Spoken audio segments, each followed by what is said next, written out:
Hello, everybody. Welcome back to Hi Podcast. I'm Dad. This is Joey Two Bananas. And this is Frankel the Tankle, a.k.a. Frankenstein's monster. a.k.a. the doctor was really Frankenstein's monster. Or whatever that bullshit meme is. It's not a bullshit meme. It's the truth, but whatever. Anyways, thank you for joining us again, or if you're listening for the first time, hello, welcome. We're just two dads who want to talk some stuff and, you know, figure stuff out. Wait, why did you censor yourself? I don't know. I can't remember if we're allowed to say shit or not. We are mature rated. Can't we not say shit? Do we have to not say shit? Because that would suck. Well, we've said shit like 6 times, so I guess we're going to be saying shit. Yeah. So I noticed last time that I did not indicate how often we'll be updating. We're aiming for bi-weekly releases. Now, seeing as this is a dad podcast, we are both dads and we have a lot of stuff we have to do with the kids and then with, you know, the general upkeep of the house. This guy is busy upkeeping his house. Mr. Two Bananas is good with that. I tend to let things break. Yeah, you do. And, like, spend a lot more money fixing them than necessary. But anywho... We are busy. So we're going to do our best to just make sure we stay on a 2-week release schedule. Yeah. So this is going to be episode 3. And we're hoping you liked episode 1 and 2. We'll probably talk a little less about piss this time. We talked about that way too much in episode 2. That's your fault. You're the one that has an obsession with piss. But no, yeah, dude, I've been doing a lot of work around the house, especially because now with that hailstorm, like my fence got shredded. I was going to get on the roof and then I was like, nope, I'm going to wait for the adjuster because I might do a lot of dad stuff, but I don't know crap about roofs. Yeah, no. And the roofs are dangerous, man. Yeah. I almost fell putting up Christmas lights last year.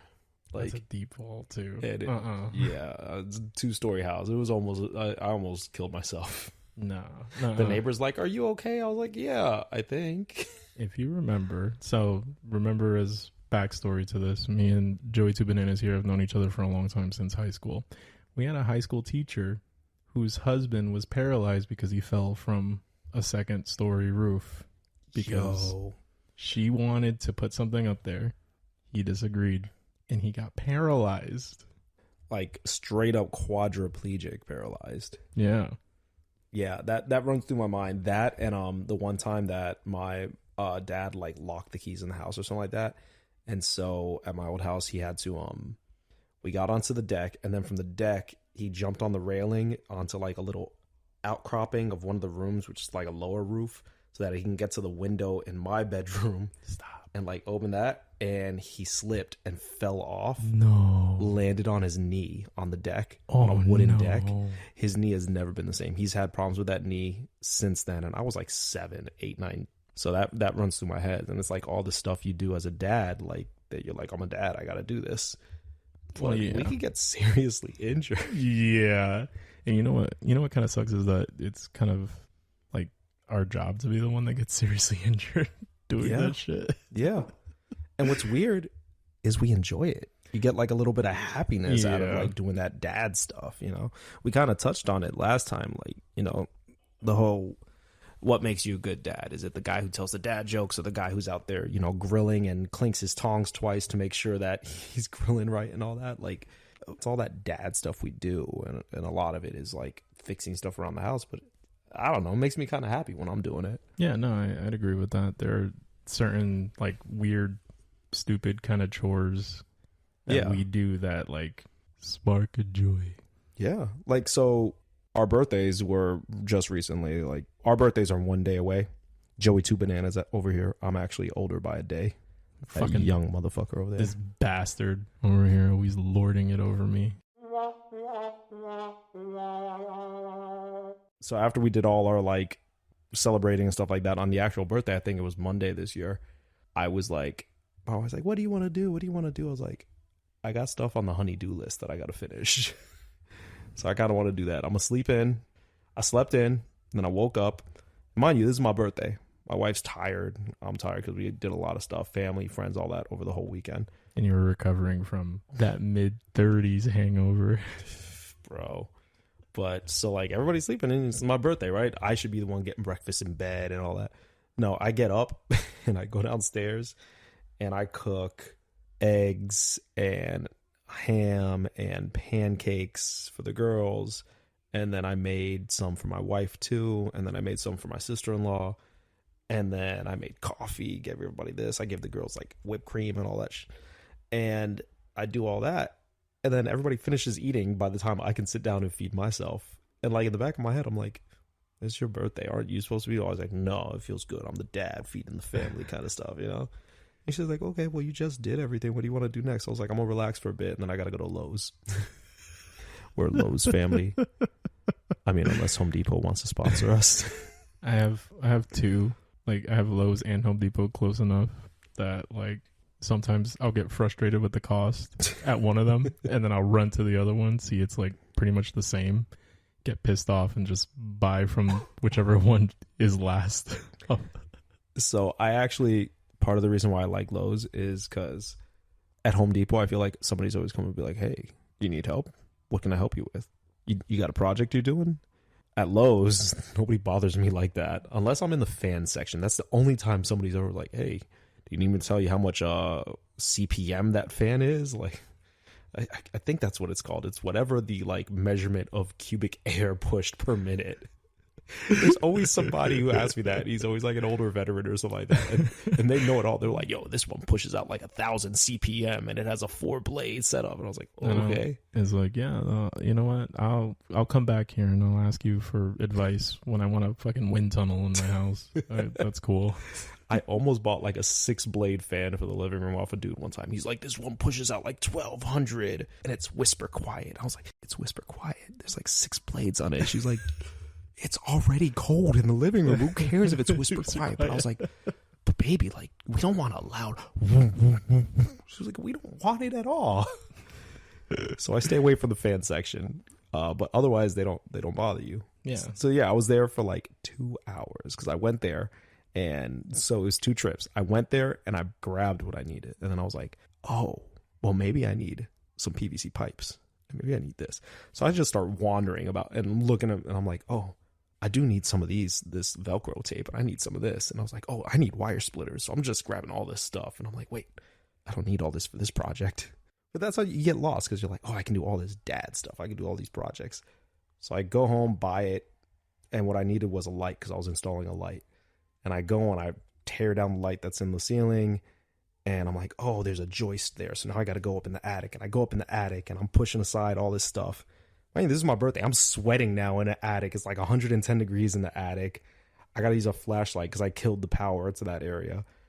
And I found out I grabbed the wrong thing. So then I had to go back to Lowe's and buy the right size, come back and do all that stuff.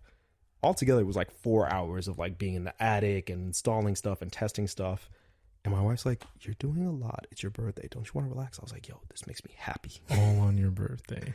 All on my birthday. And I was like, yo, I finally get why my dad and my stepdad used to be like, on Father's Day or on my birthday, I just want to be left alone so I can do what I got to do. I was like, because it felt great, bro. It was like, yes, I installed a light. I got this done. I did what I needed to do. Like, interesting. So I was happy. Yeah, no. And you know, it's one of those things that, like, I got to agree with. If it makes you happy, you should do it, right? Because especially on like special occasion days, you got to like, you get the opportunity to advocate for yourself in a different way, right?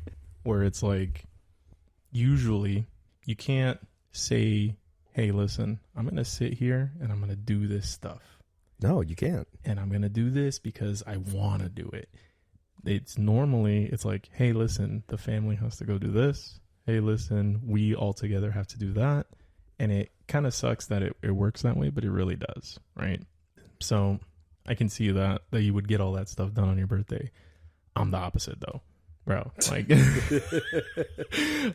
like, first of all, when it comes to maintaining things and fixing things and stuff like that, I'm not that good with it.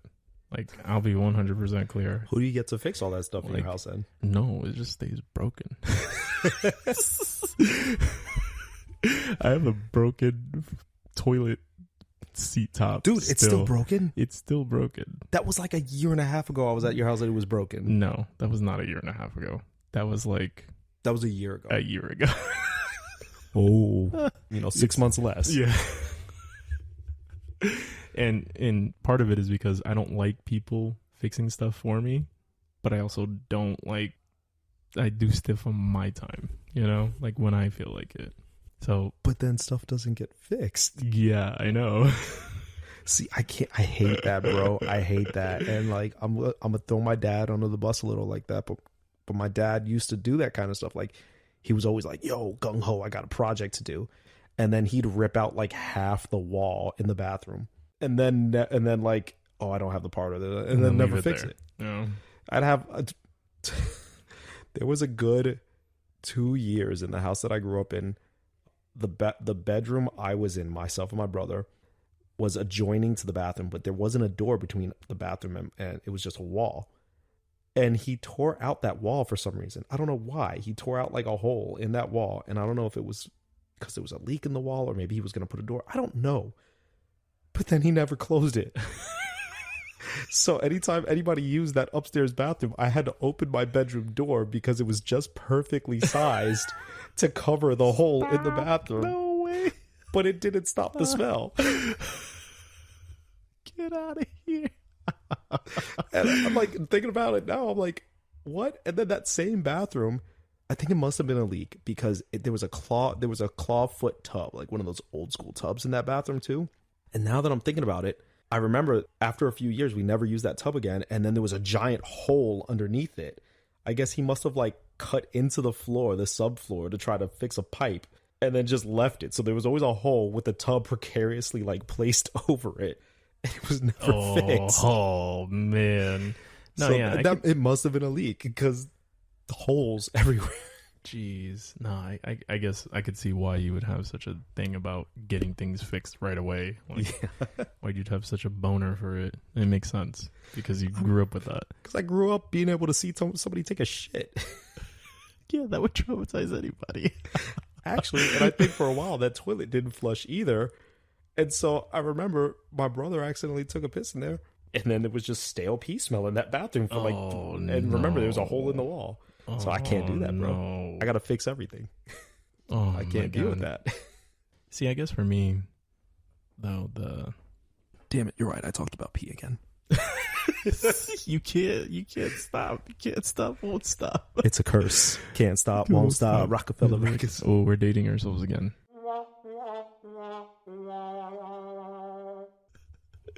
But yeah. So I could see that, but for me, it's a little different, right? Like the things that I like doing that are, I guess, kind of dad centric are more, instead of fixing things up and like making sure things are running correctly, I like to kind of do things that the family will enjoy overall, right? So like on my time, when I can advocate for my time and say, this is the stuff that I want to do, I will, like put up a swing, right? It's not necessarily fixing anything. There's still stuff in the house that's broken. It's literally putting up a swing, though. You're doing dad fixing stuff. But it's not really fixing anything. Like the kids are going to live, swing or not, right? They realistically, they could cut themselves on that piece of porcelain, right? Yeah, actually, that was a big jagged, like broken piece. But I don't know. Like I'd rather just be spending my time doing other things, running around, playing games. We play lots of board games together. We just do random stuff, right? And then there's just times too where, like, what I get my happiness from sometimes is like taking some alone time, or just relaxing. There are days where I say, you know what? I'm not doing anything, right? Just, I'm going to be that dad that's sitting on the couch. Doesn't it drive you crazy, though, when you do that? Yes, if I've already put it in my head that I needed to do something or that I wanted to do something. But there are just times where it's like, it's so much, there's so much going on And it's like, you know what? No, I'm taking it today and I'm going to be lazy. And I get real happiness out of that. I can sit on that couch for 4 hours. If I've allotted that time for me, and I won't move, but I'll sit there and I'll play a game with the kids. Like, what if the wifey's like trying to do something like that doesn't bother you, that you're just sitting around for, like, I don't know, she's mopping the floors or something like that. You're just sitting on the couch chilling and it doesn't bother you? No. You don't feel that guilt? Oh no. Hell no. Not in the slightest, bro. This is why you get in trouble when your wife listens to the podcast. It's the truth, though. It's the truth. I don't know how to filter myself, so I just kind of just say whatever. I mean, I get it, but I guess for me, there's like, if I'm not sacrificing myself for the family, am I doing it right?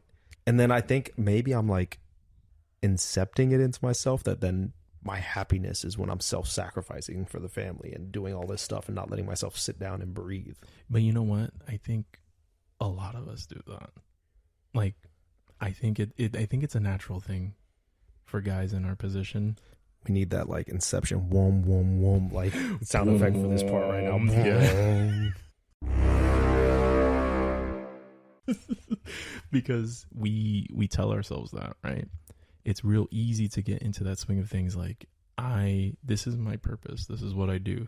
This is a big part of my life. This is the main part of my life. So I'm going to be the person who keeps everything in running order. I'm going to be the person that sacrifices my time and my effort for my family, and they're going to appreciate it, and their appreciation is going to make me happy. And we tell ourselves that. The thing that sucks, though, is that I don't think they do. No, I think they do. Not in the way we think it. So now you got me. Now you got me guessing. Yeah, like I could speak for myself only, right? I'm not going to speak for all fathers out there. Speak for all men. And I'm not going to speak for you either, Mr. Two Bananas. But for me personally, one day have to explain why I'm two bananas. There's probably some listeners being like, "Does he have two dicks?" There's like, a story. There's a story behind that one, but I'm not going to. Why? Some guy has like a board with a bunch of strings on it. Like, where are the two bananas?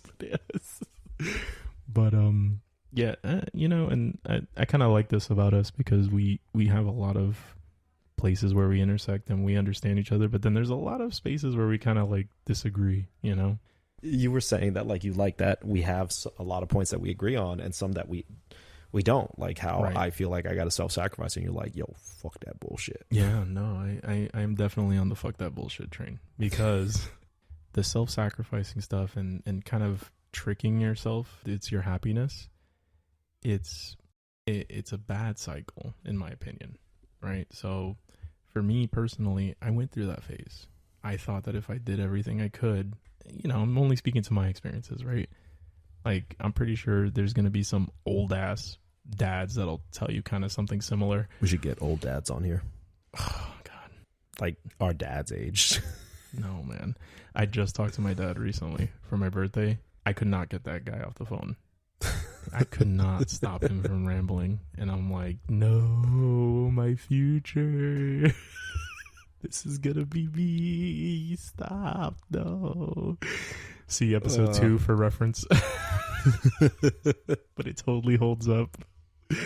And even wifey was like, were you talking to your dad? Like, yeah. Like, man, that was a long conversation. You said bye like 5 times.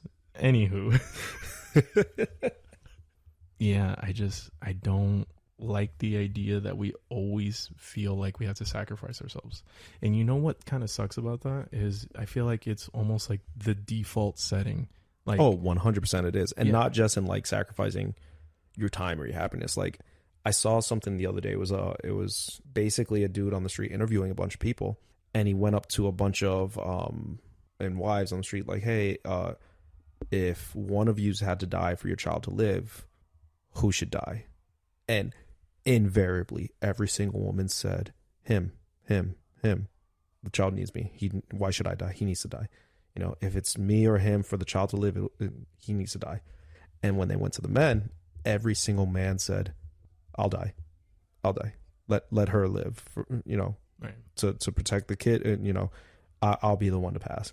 And it's like hardwired into us, bro. Well, so in drastic situations like that, Well, I mean, it was agree. a hypothetical. Right. No, in hypothetical drastic situations like that, I agree with it, right? Like when it comes to something that severe, it makes sense to me. Like you might as well, right? Just in my opinion.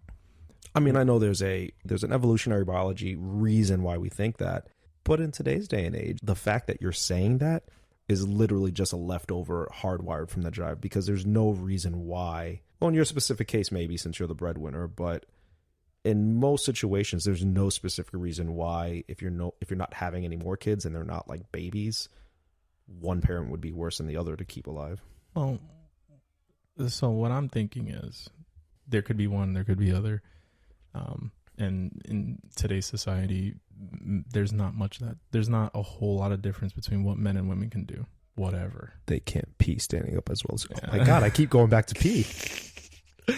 But in today's society, women and men can accomplish a lot, at least in this country, right? You can say that there's not a whole lot that the other cannot do. So why is it that men have to sacrifice? I don't know. I think it makes sense. I think you're hardwired. Right. I think it goes back to what we were just saying. Right. But in those drastic hypotheticals, I would much rather do it than, like, it's not going to be a thing that I think about. I'm not going to be able to sit down and write a whole dissertation about who should be sacrificed in the moment that decision needs to be made. Right. Don't test me. I might. It's just going to happen. Just to prove a point. I might write that dissertation to prove a point. It's just going to happen. What concerns me is not the big decisions. Do I jump out in front of this bus to save my kid? Do I, stay behind on the Titanic to save my wife and kids? I'm talking about the millions of little cuts that kill us over time, right? That's what I'm talking about. And that's what I have beef with. That's where I disagree, is because the tiny bunch of millions of little cuts is what gets us in the end. Yeah. I mean, you're not wrong. It does. It wears on the soul. It wears on the ego. It wears on your soul. It wears on your head. Like, I clean all the bathrooms in this house. All the bathrooms. I hate cleaning bathrooms, bro. I hate bathrooms, but I do it. Nobody else does. Nobody else wants to do that dirty job, so I do it. And it wears on me, but I do it. That's my job. That's the man's job. So I do it. It's not a man's job. Anybody can clean a bathroom. But that's the man's job in this house, like. That's the thing, right? So if you raise your kids and they see that and they understand that, oh, dad cleans the bathrooms, that's normal.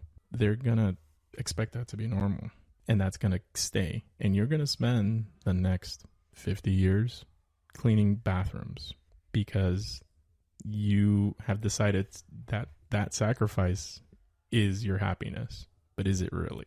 Yeah, no, I don't. But at the same time, it works out in that I clean the bathrooms, but she does the laundry kind of deal, right? Either way, your happiness comes from getting things fixed, from going out to Lowe's and getting the supplies and doing your projects and fixing things. But then we go back to the whole thing. Was that my happiness, or did I trick myself into thinking that's my happiness? Well, or is now entering the dad light zone.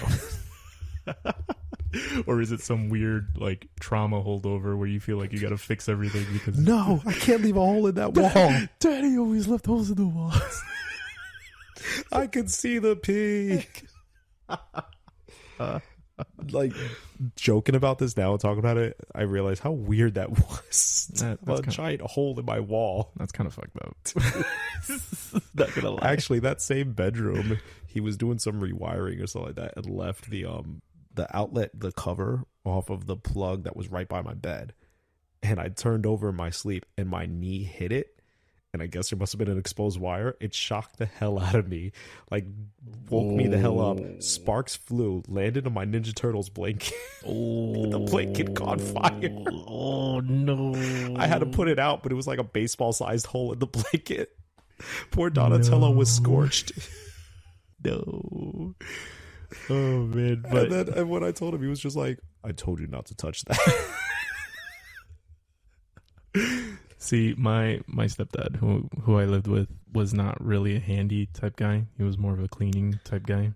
That blows my mind because I always thought it was like the guy who'd go out there and like fix a boat, like build a boat and fix it. No, he really wasn't. And you know what? My biological dad's not a handy guy either. He's always been an intellectual. he became handy. Yeah, Really? Surprisingly enough, yeah. Huh. My brothers are super smart. My sisters are super smart. I think I would consider myself the dumbest of my siblings. Like, real talk. You know, I've never met any of your sisters. Yeah, they're... Well, one of them just had a baby in Alabama. No, she did not bang her cousin as far as I know. The fact that you say as far as I know. Well, you know those first generations, sometimes they go after their cousins. Yeah, but back in the day, you had like 17 cousins and you didn't know how closely related you were. Everybody was a cousin. Well, our kids are growing up that way, right? Yeah. Yeah. It's like, oh, yeah, that's your cousin. Oh, yeah, Yeah. that's your cousin. And it's like, we don't look alike. At all. At all. It's like, no, yeah. Go talk to Theo, 2 bananas. Go talk to Theo Joey, 2 bananas. Oh, go see Theo Frankie. He's got cookies over there. Go get him. Go see Theo Thanky. Yeah. Frankie the Tanky. But no, you were saying your stepdad and your dad aren't really fix it. They never been fixer-uppers. My biological dad ended up buying a house a little later on. I was already an adult, right? Like, You mentioned that last time. You're like, yo, nobody had a house till I was already out of the house. Yeah, exactly. So I went over there and he started trying to be handy, and kind of the same way what you were saying, where like things were left broken and not fixed for a long time. Like, are you really handy or are you just making a bigger mess? Yeah. And well, you know, they're making it up as they go along, and you kind of see the look on their face when they talk about the things that they're doing. Like my dad was trying to make a whole second floor. So he was trying to make his whole second floor like his room. He was busting down walls and putting up supports and all sorts of stuff. Trying to make it like an open concept, like man cave kind of deal. Exactly. Yeah. And man, that house looked fucked up. I don't know where I thought you were going. But I didn't expect you to be like, yo, that shit was fucked. It was fucked up. For a long time. I don't even know if he actually did it. I haven't even been there in that long to see it. But the look on his face when you would talk to him. Proud as hell, right? Yeah, and like excited. Yeah. And you know, like, I never seen him be like that, like animated about something. It's gonna sound weird, right? But there's a pride in me, like, I made this. Kind of like, you know how we don't get that same kind of connection with a kid that the mom has. It was like, this came of me. I was like, this table came of me. I looked at the wood and I was like, I see the table inside of you. Like, it's this is something that came of my hands, you know? Right. I think when I showed you guys when we did the house tour, and I was like, yo, you see this folding table here in the laundry room? I was like, I built that. Yeah. And I was like, look at how equal it is and how like perfectly spaced. Like, I was proud of that stuff. And I was like, oh yeah, and here are my babies. and this is the table where we fold my baby's clothes. Yeah. But don't worry about the babies. Look at this table. So I get it, because I do get some joy. Mine's kind of the opposite though. I like breaking things and like destroying stuff. So like, that explains why you worked demo for a while. So like, fuck this concrete pillar. Yeah. So yeah, pretty much. Like, even today, actually, right before we're recording What this, did you break? I was out chopping wood. I was out in the back doing a lumberjack workout, just chopping wood. What do you need to chop wood for? You don't have a fireplace. I don't need to. That's the point. That's the point I'm trying to get at. I really don't need to. But the act of taking that axe, chopping it up, breaking it, right? And these are big logs. These are the logs that can't be taken away by the city. Wait, were those logs that you sat there the last time I was there? You're like, yo, these are my pick things up and put things down logs. Yeah. Like, this is my workout logs. Yeah. I've been doing that. Uh-huh. Yeah. Okay. Yeah, I know. It's weird. I'll give you that. It is a little weird, but it makes me happy. I enjoy myself when I do it. And it is a good workout, at least for me. But yeah, no, I don't have a fireplace. I can't burn that wood. So like, you can't really burn that wood because the camphor smell will fuck you up. The essential oils. Yeah. The essence. The essence. So, but I like doing that, right? I like demolishing stuff, and I like breaking stuff, and I like chopping things, and it's like there's no real benefit to it. Right? I was going to say that doesn't tie back to benefiting the family in any way, so you don't need that benefits to the family to make you happy, right? And it took me a long time. And it doesn't make you guilty? No, because part of it is my time that I'm using to make me happy, that I'm doing things to make me happy. And you know what? The thing I want to convey to the family is that you can do the things that make you happy. You don't always need it to go back to the family unit. You don't need it to have some sort of intrinsic value. It doesn't have to be that way, right? Do the things that make you happy. That's what I'm trying to do. But wouldn't it make you happy? And I guess this is, like you said, the intersection where we sometimes agree and sometimes we don't. But wouldn't it make you happy knowing that wouldn't it make you happier, increase the relative amount of happiness if you knew that the things that make you happy were also benefiting the family? Probably. You're like, probably, but I don't know. And maybe I'll figure it out, because we do different things every day, right? And with the house, you figure like things change, right? Yeah. But like I know my kids, they really just like spending time with me. Like that's really it. Well, so, like that kind of goes back to why I did that on my birthday, because first of all, my kids love spending time with me. If I'm doing sit-ups on the floor, they're like pile on top of daddy. Oh yeah. But I also feel bad if I'm not spending time with them. So like on a regular day, like on a regular Saturday, if we have nothing planned, like I'm like, I could go into the garage, lock myself in there and like finish the anniversary gift that I was working on where I got to do all this wood crafting and stuff like that. But that's going to take me a few hours. Or I can sit here and, watch The Little Mermaid for like the third time with my daughter or something like that, like, or play dress up or paint my toenails. Kind of like how yours are. What the hell, bro? You got pink and green toenails. Yeah, number 2 painted them. And even number 3's been painting them too. Really? Yeah. She sucks at it, but she's 2. But like, yeah, like I could be doing stuff like that with them, and that's why I can't do that kind of stuff unless it's like my birthday where I'm like, oh, well, you get a special day. What do you want to do? Leave me alone and I do me. But doing me is doing stuff for the family. Right. Well, and even if that is the case, because I'm not going to sit here and say what works for you or what works for me works for you, right? It's not that way, right? But my main concern and what I'm trying to get at is that the fact that you have to feel like you have to wait for a day where you can actually advocate for yourself is a little like that kind of sucks. Right? It's a little fucked up. Yeah. I mean, you're not wrong. Sucks. Like you have to wait for your birthday to be like, I want to do all these things. But at the same time, it goes back to the whole time management thing. Like as fathers, we don't have a lot of time. So like the stuff that we want to do may not necessarily be the stuff that we need to do. Like we need to get the kids fed. We need to help them with their homework. We need to put them to bed and stuff like that. We want to go play PlayStation or, watch TV or chop wood, or fix a light. Right. But we don't need to do that.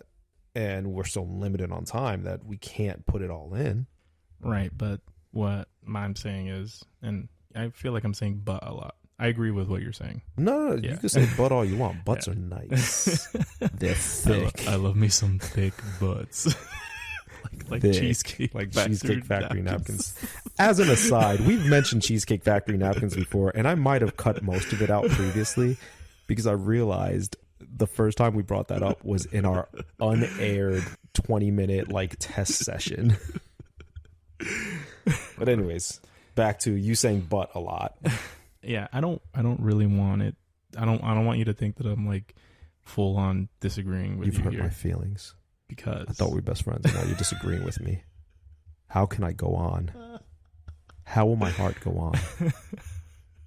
Because I do agree to some extent, right? Like being able to do all that stuff, right? And if it really, really does make you happy, then that's good. But I think we lie to ourselves a lot.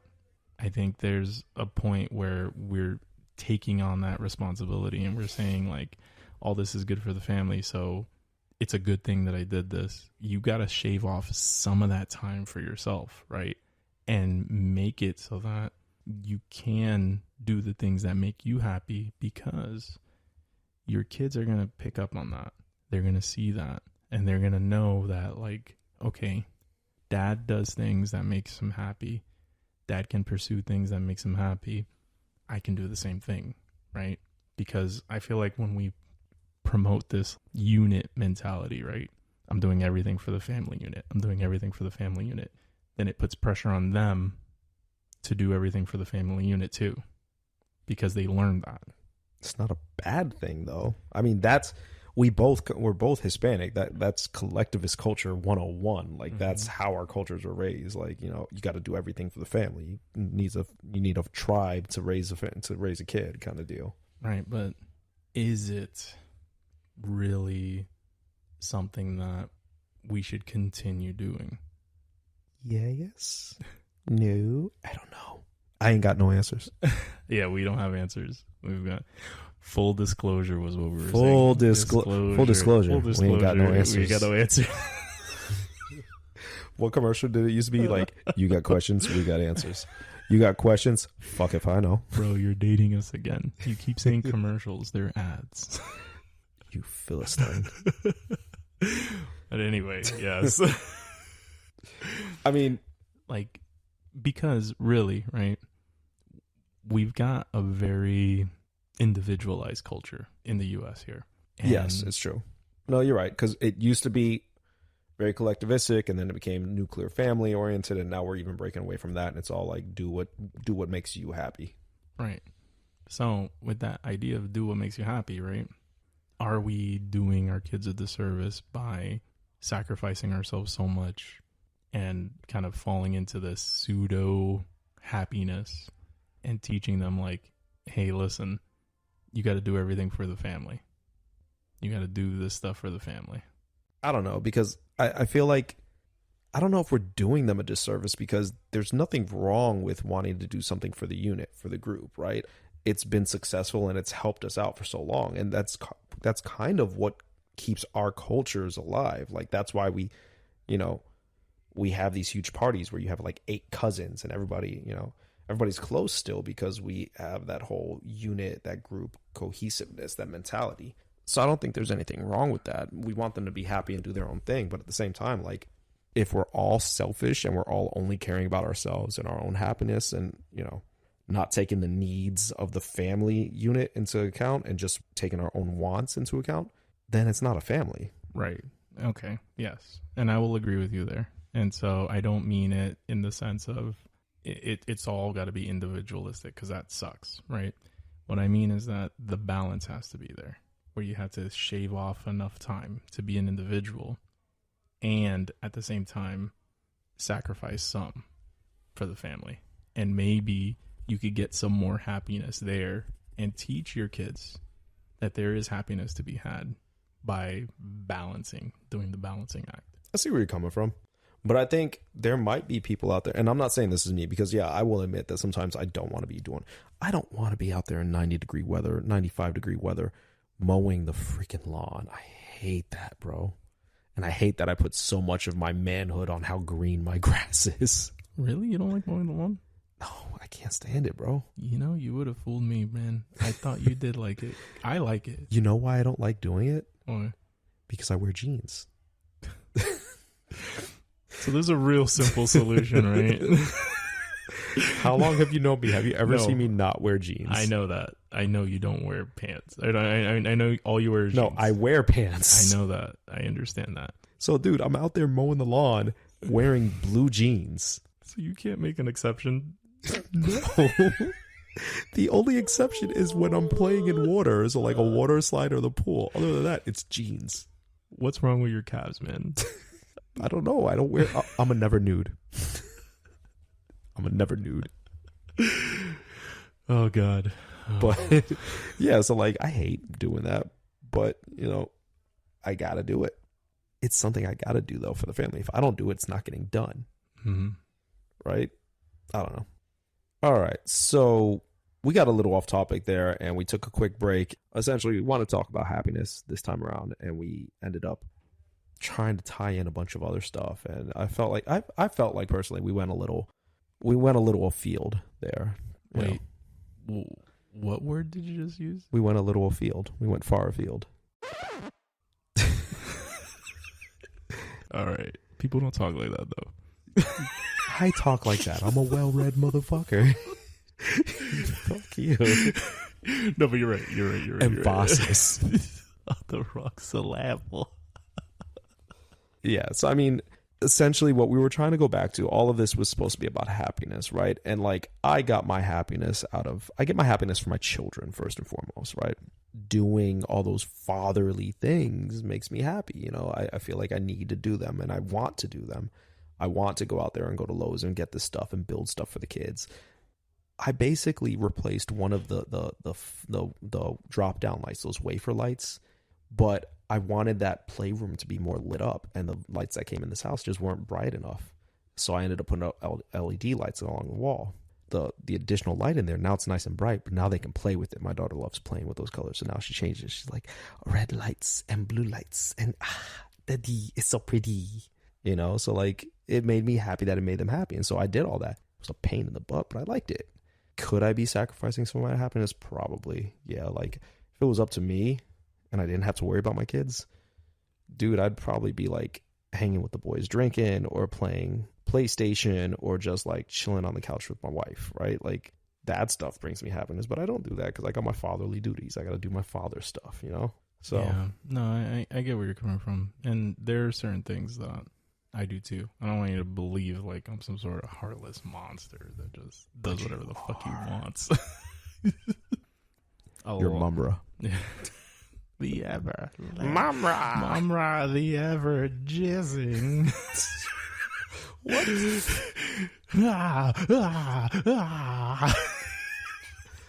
What? Why am I friends with you? But anyway, I get that, and I have it too, right? The doing things, the working on something for your kids, right? And then like getting some sort of accomplishment out of it, some happiness out of it. It definitely does something for you. I totally 100% agree with that. My only thing is when we trick ourselves into believing that it always has to be that way, you know? I can see that, because if you don't have self-care, if you're not caring for yourself, you can't care for anybody else. Right. If I'm burnt out and I'm just looking at my kids dead-eyed like a fish, and I'm just like, I'm so tired, I haven't done anything fun for myself in weeks, I'm no help to anybody. Yeah. You know, it's like I'm going on autopilot. Bro, and you know, you kind of know my situation, some of the stuff I've been through, and there's been times where I've felt like I've taken on everything and done everything. That's because you literally do take on everything, bro. Not so much anymore, right? But you are the sole breadwinner. You literally are taking on everything. You're living the Fred Flintstone life in a George Jetson future. Fred Flintstone used to get his rocks off, though. Bruh. Actually, you know what? Weird aside, but I feel like we have not had enough, so I'm allowed one weird aside this episode. No, yeah, go ahead. Why did Fred Flintstone have regular person eyes, and so did Betty Rubble, but Barney had just black dot eyes, and Wilma had black dot eyes? It wasn't that big of a gene pool back then. In my mind, I was always like, yo, why is Fred not with Betty? She got them real eyes. She don't got them dead dinosaur eyes. That's because they were cousins. It didn't bring him happiness. Didn't bring him happiness. He likes looking into the beady eyes like a shark's eye.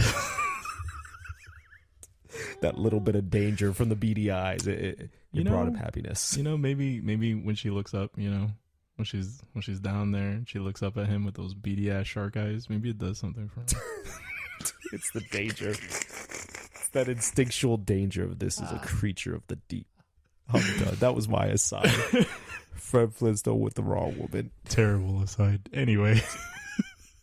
So And I guess I'm so kind of like a little sensitive to it because there's been times where I've taken on like everything. Well, I mean, I still do. Like, that's normal. But yeah, just like me doing all the bathroom cleaning is normal. Right. And you know what? That's the thing, right?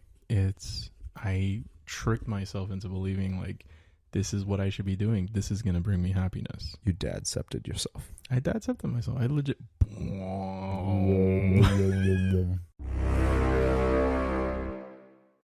I legit dad-cepted myself, and it fucked me up, man. It fucked me up. Like, there was a point where I lost like 60 pounds because of how stressed out I was. Was that why you looked super unhealthy, skinny a long time back? Yeah, damn, bro. Yeah. I wasn't eating. I was stressed out. Bitch. I was doing a lot and just trying to maintain everything. Damn, bro. Yeah, and you know, I look back on those days and I wish I could like go back in time and be like, cut it out. Shake yourself and be like, stop being an idiot. Yeah, stop being an idiot. You know, like, you don't have to be that guy like that tricks himself into believing that this is what is going to make you happy, because at the end of the day it didn't. You know what? I sat down one day and I realized like this fucking sucks. Does this tie back a little bit to what we were talking about in episode 2, I think, where in your case you were being that guy because that wasn't the guy your father was? So you were like, my father didn't do all this, so I'm going to be the guy who does all of this, and it took you a while to break out of it. What's fucked up is that my dad became that guy with his second family. Damn, multiple families. That guy, my dad became that super dad after I was an adult. Not even gonna lie, that happened with my dad too. He's more of like the traditional like super dad to like my step's brothers and stepsister. Isn't that fucked up? I mean, good for them, great. But fuck, man, I could have used some of that. But you know what? I think there's a little payback there for at least for my father, right? Like, he was that more present dad with them, but he was the stepdad, so they all went through that stage of like, fuck my stepdad. Right. So I don't think that happened with your dad because they were his biological kids. Yeah, my dad had 5 biological kids. But yeah, no, I don't know if it's because of that, because when I was a kid, you're right, I didn't get any of that. And I always thought like a real man, a real dad should find his happiness by doing all this stuff for his family. A real man, like a traditional man, brings his happiness from, you know, raising his family kind of deal. Raising his family, being involved, doing all the little things, and taking ownership of making sure everybody's fed and clothed and all that jazz, right? I feel like all it really does is kill you at the end of the day. I mean, it just kills you everything faster. Well, yeah, whatever. Yes. What? Either way, it really, like, I feel like I aged 10 years in a year span when I was trying to do everything. When you were putting it all on yourself. Right. And it was an obsession of, you got to be able to do everything. You got to be able to do the girl's hair. You got to be able to cook all the meals. You got to be able to do all the grocery shopping. You got to be able to do all the budgeting. You got to be able to do everything, because a real dad should find happiness in satisfying the needs of his family. I lied to myself doing that. I mean, I don't want to say it's a lie, right? Because yes, there is a very large and important part of being a father, being a present father, a good father, in raising the family, being there for the family. Because like we were saying last time, right? Like, you're a father if you take on the responsibility of saying you're going to raise these people to at least be happier than you are. Part of making sure that your kids are raised to be happier than you is creating a happy, fulfilling environment for them, right? But I also get what you're saying, like, that shouldn't be everything, because if it is, then you're just creating a false image for them, like we said last time too. Last time, yeah, it's all interconnected. And how's that gonna play out in the future? So yeah, you got to find that balance, but it's hard, especially in this modern world. It's a lot harder when you have the average father, his spouse works as well. So now you have double that problem where the spouse is probably worrying about the same thing. Like, how do I find my happiness and bring the family happiness? So like, there's a lot going on now. There's a lot of miscommunication. There's a lot of probably resentment too, where people are like, oh, well, I'm just not feeling happy, but I'm sticking it out for the family. The other person probably feels the same way, but you guys don't talk about it, kind of deal. Like, there's probably all this stuff going on and nobody talks about it, and nobody's really addressing it the same to each other. So we're all kind of suffering in silence and being like, I'm happy because I'm doing what I need to be, but are you really happy? Right. Well, the suffering in silence thing, I think, is an old school mentality, right? Like, yeah, you stick it out. I mean, how many years now have they been trying to tell people not to? And that's something that's going to take our entire species years to get over. Well, but that's like the suffering in silence thing, the whole like, we're really just sticking it out for the kids is like my worst nightmare. Like, that shit wakes me up at night. I hate that concept. I look at my in-laws and they have a really, really bad golden years relationship because they did a lot of sticking it out from the family unit and assuming that their kids' happiness is built around them sticking together, that sort of thing, whatever. Yep. Now that they're old people, it's like they can't go 2 seconds without yelling about divorce and leaving each other and blah, blah, blah, blah, blah. It's weird that that's a thing because, so my in-laws, same thing, bro. They've been together forever. That's crazy. Dude, their kids are, my wife is 10 years younger or 8 years younger than her older brother, and her younger sister is 10 years younger than her. So they spread their kids out and they were raising kids together for a long time. And apparently my wife was like, yeah, I remember back in the day thinking that they were going to get divorced back when she was like in middle school. And now, mind you, we have our own kids and they're still together. But like a year or two ago, like we got a random text saying they're getting a divorce. I'm like, they're in their 60s. What do you mean they're getting a divorce?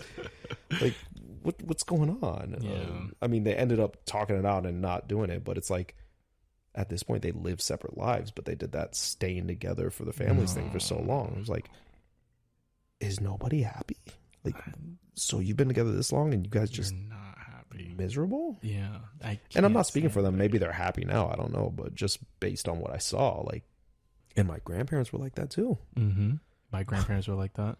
Like, my grandmother used to literally, God bless both their souls, my grandfather and my grandmother, but she would literally throw my grandfather out of the house and like curse at him. Cops would get called. She'd be out there saying like, get him off my property, like a whole deal. And I was like, what's going on? Do these people not love each other? I am of the mind, right, that old school Latina women, right, would purposefully feed their men the way they did to kill them early, right? You were not the only Hispanic man who's told me that theory, bro. Like, there's something in the cooking, right? Goya's got something in their seasoning, right? That just kills. It's the adobo. Yeah. It's the adobo.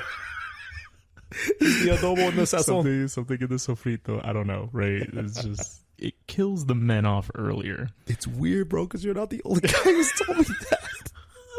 I have at least 3 other friends that have said that, like, yo, Hispanic women be killing their men with the food. That's why we all got high blood pressure and die early. We're all dying of high blood pressure. Dude, the average Hispanic male dies at like age 67. I mean, I don't know the statistics behind it, but I fucking believe it.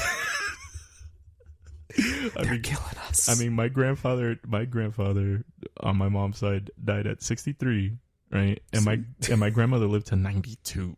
Yo, yeah. Same. Yes. Same.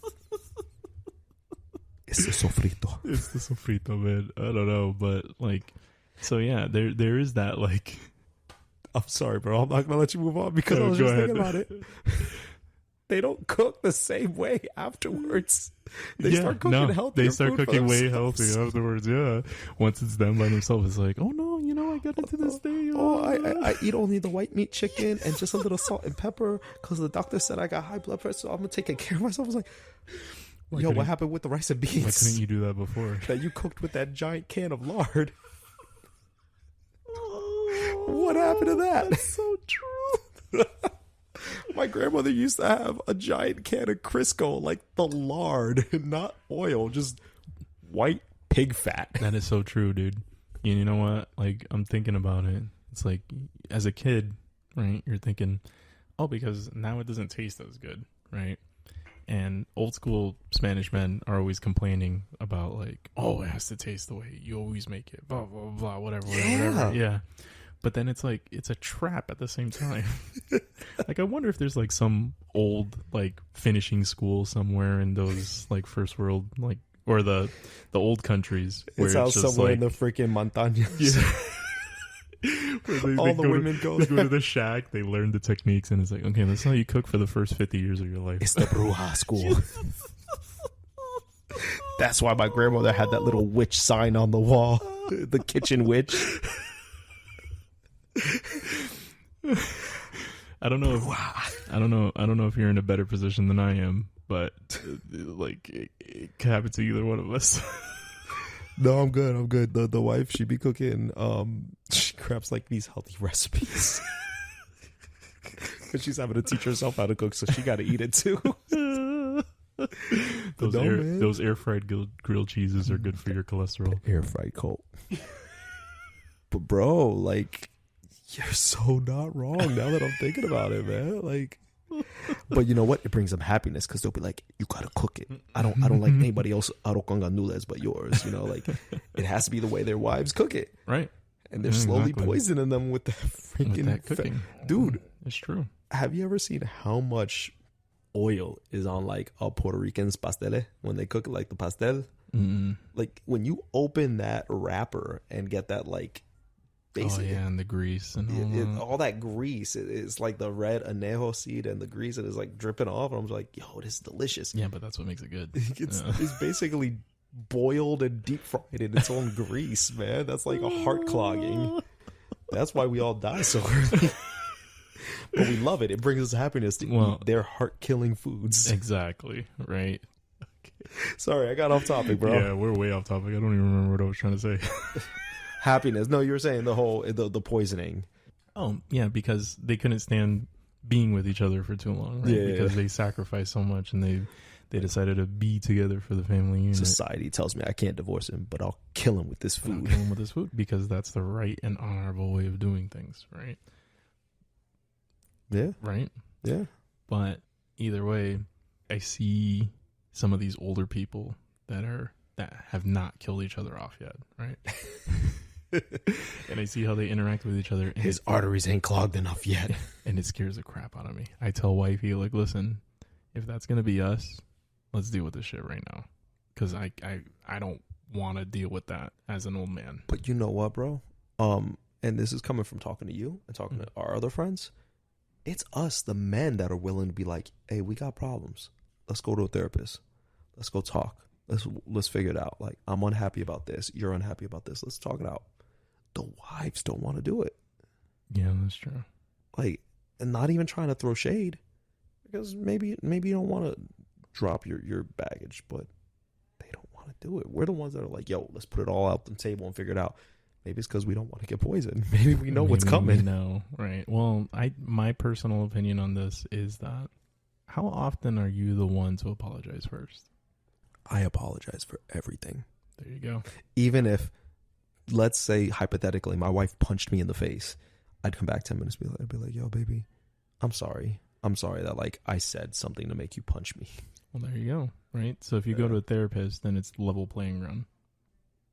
You're not going to be apologizing first at a therapist's office. And they're like, no, I don't want to go. I just want you to keep apologizing to me. We just lost every single female listener. To be fair, we understand that not every relationship's like this. We're talking from our own experience. We love our wives. So we're legit talking about our friend group, and our friend group can be a bunch of simps sometimes. I simp for my wife every day. Yeah, we simp for our wives hardcore. I see it. And that is why they don't want to go to couples counseling, because we're not like out there beating them, you know? No, hold on. There's a happy medium between simp and wife abusing. Well, okay, yeah, there is. I meant abuse in the sense that we're the ones that are the aggressor, right? I think personally, I came from a background where I was like, you know what, I am going to not hate my spouse. I'll treat them with a little more respect. But it's that kind of rubber band. It's that snapback. Like, you don't want to be what your parents were, so you go a little too far to the other side. You overcorrect. Instead of being like, we're going to see each other as equals. I'm like, yeah, we're equals, but she's just first among equals. Right. You know, like you're higher on the totem pole than me. I'm at the bottom. Yeah, exactly. Kids come first, then you, then me. So what we started the conversation off with, like the whole, you know, the wives always say, oh, I need to survive to be with kids. And while we're like, no, we'll take that sword. We'll be the ones to die. Like, yeah, we all have that kind of, the wife first, then the kid, or the kids, the wife, then me. Right. Sometimes it's like the kids, the wives, the cats, the dog, the hamsters, me. And that is why you can spend your birthday doing the things that you like doing. Because on There's a not regular enough prostitutes for me to find. Because on a regular schmegular ass day, right, you don't feel like you should be able to put some of the stuff that's on your list for you above the kids list and above the wife list. You know what, bro? I'll be honest. I have been torturing myself in that I put the kids to bed. I hang out with the wife. We eat dinner. And then my wife goes to bed at like 11:30, 12. And I'm like, I want to do something for me. And I'll sit there and I'll play a game till like 3 a.m. Mind you, I got to be up at 8, 7:38 to get these kids ready and go to work. Yeah, I'll be up till 3:30, 4 a.m. because I'm like, I just need me time. Because I didn't do something to make myself happy earlier in the day. And I'm like, oh, I can go to bed on time so that I can wake up and go to work and make money for the kids and then do the whole same thing again and not have any me time for 5 days in a row. Right. That sucks. That sucks, man. Yeah, but it also sucks that I'm killing myself. Mm-hmm. But, and I guess to kind of wrap things up, right? Like, I guess it goes back to, that's us putting it on ourselves, right? That's us putting, or that's me, in my case, putting that on myself. But in a broader sense for all men, I think that's kind of us sacrificing ourselves, being like, oh, I'll put it on me. I'll do it to make the happiness for my family. And we're not taking that time for ourselves. We know we need it. We're not doing it. And it's slowly killing us and making us resentful. And then we're going to end up like our parents and our grandparents and everyone else, where they hate the person they're with, or they hate themselves and they feel like they wasted their lives. Yeah.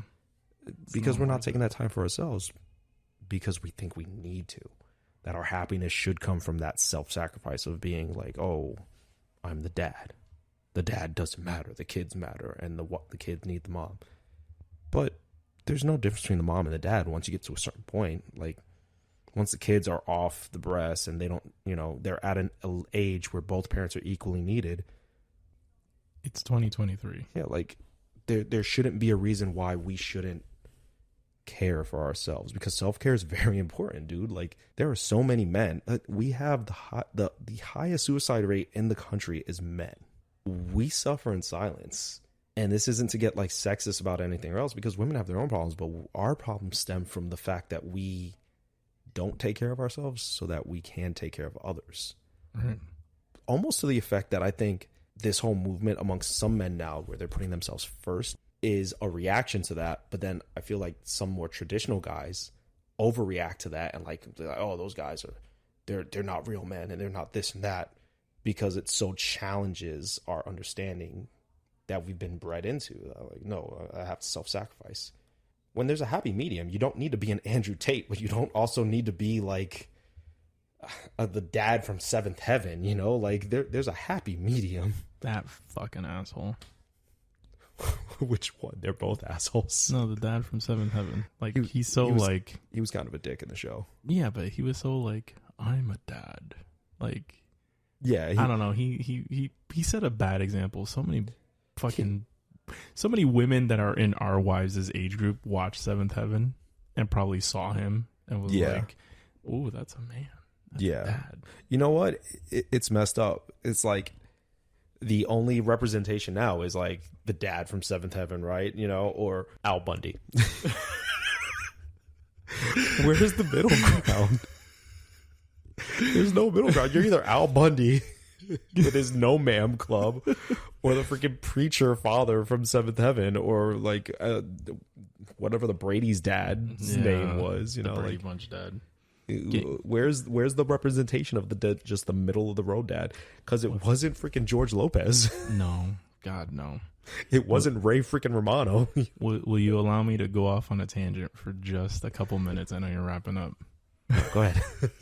So, and because it reminded me of something when you mentioned the Ted Bundy dad and the Seventh Heaven dad, right? No. Al Bundy. Did I say Ted Bundy? Oh, Ted Bundy's the murderer. Whoops. Oh Al Bundy, people. Ted Bundy wasn't a dad. No, he wasn't. I don't know. No. But he should have been a bad dad. He definitely should not have been a dad. Continue with your... Yeah, so the variation between the Al Bundy and the Seventh Heaven dad is there was a point in my life where I came to the realization that I was the Al Bundy, the Peter Griffin, the Homer Simpson dad. I left all of the home stuff to the wifey. And like I said it before, I think in episode 1, I didn't know how to cook. And I left her with a lot of those responsibilities. And I don't know what it was that it made me come to that realization, but it hit me like a ton of bricks. And I was like, I am in line with all these worst case scenario dads. And it really did bother me. I mean, yeah, anytime something clicks and you're forced to face who you are and look at yourself in the mirror and be like, whoa. Yeah. It really did. It shakes you. It shook me to my core. So then what happened was I tried to be Seventh Heaven dad. I took on everything. I learned how to cook. I learned how to take care of the kids. I took on all the responsibilities. But then that's when you're sacrificing yourself. That's when you lost the 60 pounds. And that's when I was basically turning into a skeleton. Yeah. And Skeletor. Yeah. Mumra. I was turning into Mumra, the ever-juicing. What? I hate you. I hate you so much. But nowadays, at least a good 8 years later, 7 years later, I've found a lot more happiness with being the middle of the road dad. Yeah. Just in general. You know what? To go back to the pop culture references, right? You could be Al Bundy or you could be the Seventh Heaven dad, but there's no representation of the middle. Did you ever watch Modern Family? Yes, I did. Phil the Dunphy. Guy who no Phil Dunphy's cool and all, but he's your stereotypical goofy idiot goofy bumbling dad.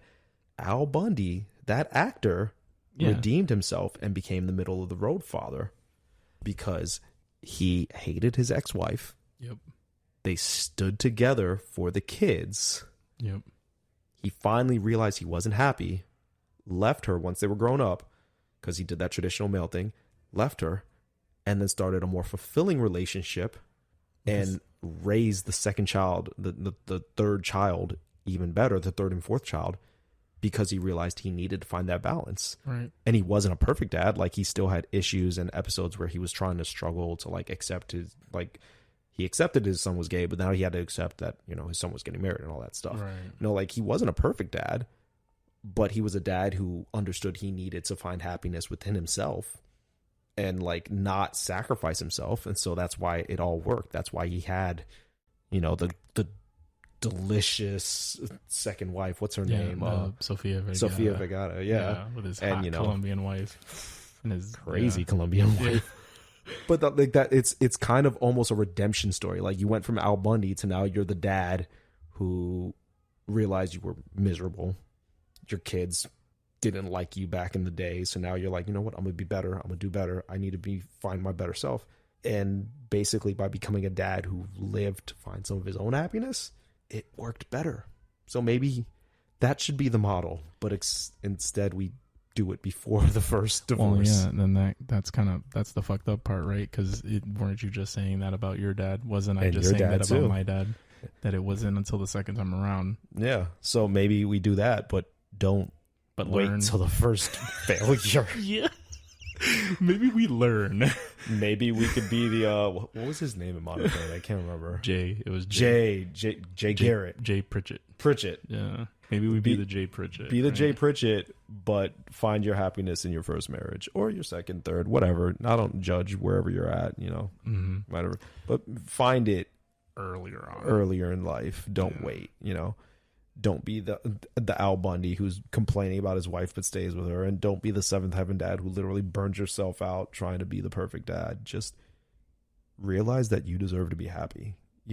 I feel like we end a lot of these saying like you deserve to just be okay with what you're doing, but you deserve to be happy. We said a father is somebody who tries to basically raise their kids to be happier than them. Well, you should have a good baseline, because if you're a miserable person and you're trying to raise your kid to be happier than you, then you're trying to raise a less miserable person. No, like find your own happiness, whether that is building stuff and maybe that's because you feel guilty because of how you raised or that you're not doing enough, whatever. If it still makes you happy, it makes you happy. Whether or not I do what I do because I feel guilty that I'm not doing dad stuff, I still felt happy getting up there and being like, hey baby, I was in the ceiling. And then I've put a freaking light. I ran the cords. I put the junction box. I cleared out the space. I did it. That made me happy. Even if it was some guilt thing that drove me, I felt good about it. It made me happy. So that shit is cool. Yeah, right? You feel good. You're like, hey. You could say junction box in a sentence. Like, So find that happiness. Figure it out. And embrace it. You don't have to be miserable. There's nothing that says a dad has to be miserable. You're not getting a trophy at the end of the day. And you know what? Miserable. Yeah, and for anybody out there who needs to hear it, you deserve to be happy, as long as you're not an asshole who's like a horrible abusing person or something like that. Like, and if you're not, find that happiness. And if you need help, search for it. Like, whether it's talking to a therapist, talking to a best friend, like I've used you as a therapist before, just find your happiness, because we don't want to become part of that statistic, Yeah. And maybe at the end of this episode, we put the National Suicide Hotline or something like that because we talked about it. But it's true. Like, there's too many fathers, dads, and men out there who just sacrifice their happiness and they find nothing. Yeah. Exactly. I don't know. Maybe that got a little dark at the end or deep, but like that's the reality of the situation. Like, why?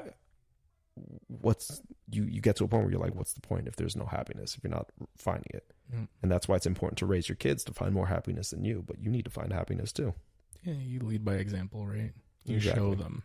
show them what being happy could really look like by just doing the things that make you happy. Because your kids can tell.